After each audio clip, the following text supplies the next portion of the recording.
Hi friends, this is Press, and of course dito na naman si Press to share sa inyo guys yung nabili ko sa Lazada. Simple upgrade lang to sa mga watch. Share ko lang sa inyo kasi iba, di ba, may mga watch tayo na syempre kailangan natin protektahan yung glass. Syempre yung iba mineral crystal lang, hindi naman sapphire crystal mostly. So share ko lang to sa inyo guys. Simple upgrade lang to guys. Nabili ko sa Lazada. Here guys, share ko sa inyo guys. Open natin.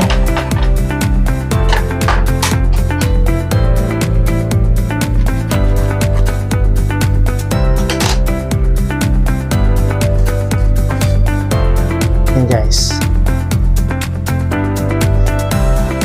Simple na lang guys. Screen protector.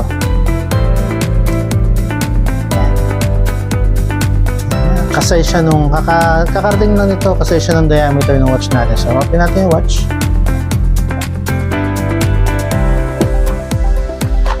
Yeah. Actually lahat ng watch ko ay may ganito kasi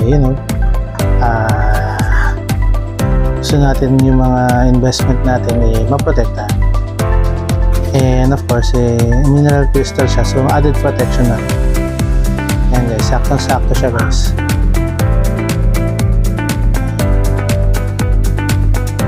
So yun guys, install na natin. Yun guys, may kasama siyang wipes for para ka lang nag-install ng tempered glass foam.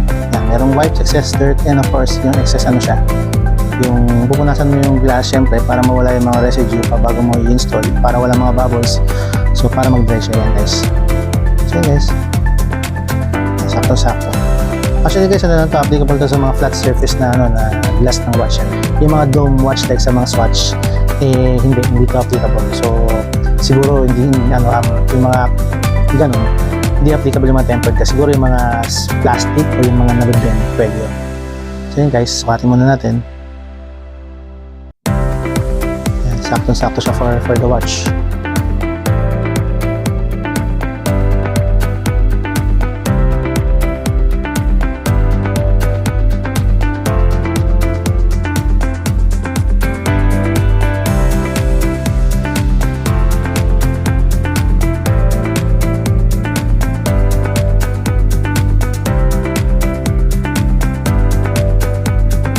Sakto na siya.